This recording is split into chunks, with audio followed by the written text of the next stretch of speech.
Kai kuriuose Europos valstybėse kūrėsi piratų partijos vienijančios internautus nepaisančius autorių teisių. Jie siekia, kad informacija, muzika, kino filmais internete būtų galima keistis laisvai be jokių mokesčių. Itin didelio populiarumo Skandinavijoje sulaukę piratai pasekėjų randa ir Lietuvoje.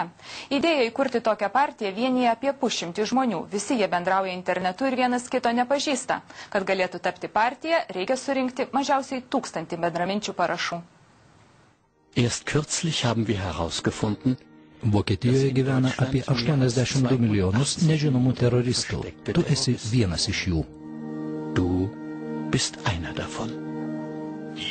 Štai tokiu vaizdo filmu apie mus laukiančią ateitį ir valdžios požiūrį į visuomenę save pristato neseniai Europoje išgarsėjusi Piratų partija. Kol kas tokios partijos užregistruotos 10 pasaulio šalių – Austrijoje, Čekijoje, Danijoje, Ispanijoje, Lenkijoje, Suomijoje, Švedijoje, Šveicarijoje, Vokietijoje bei Estijoje. Aktyviai veikia partijos ir kitose šalyse.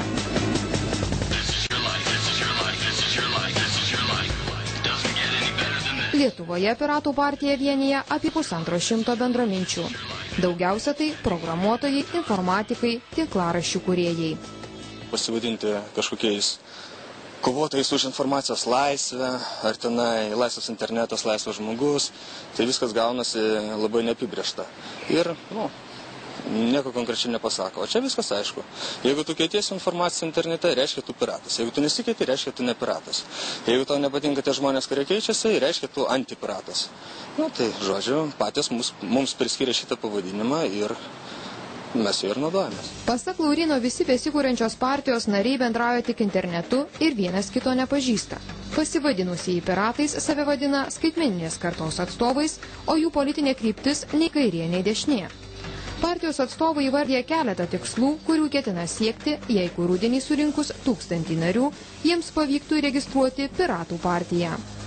Pirmiausia, laisvas ir nemokamas informacijos keitimasis internetu asmeniniais tikslais. Taip pat švietimo ir kultūros. Kaip čia, kultūros platinimo tikslais pavadinkime.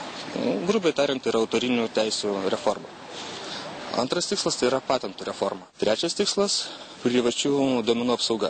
Be kita ko, partija sieks skaidresnio valstybės valdymo, nemokamo mokslo.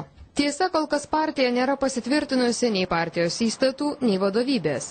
Tai jie žada padaryti artimiausių metų. Politikos apžvalgininkai juokauja, kad tokia partija gali turėti nemenką pasisekimą dėl visuomenėje klestinčio piratavimo interneto erdvėje. Ją lygina su jau veikiančiomis partijomis, neturinčiomis savo ideologijos. Tautos prisikėlimų partija elgėsi lygiai taip pat. Tai jos programa buvo 10 dievo įsakymų ar tiesiog keliolikos truizmų, banalių visiems suprantamų tiesų kratinys ir tiek. Tai kiek suprantu, šitą naują partiją, kuri ruošiasi įsteigti, elgėsi lygiai taip pat.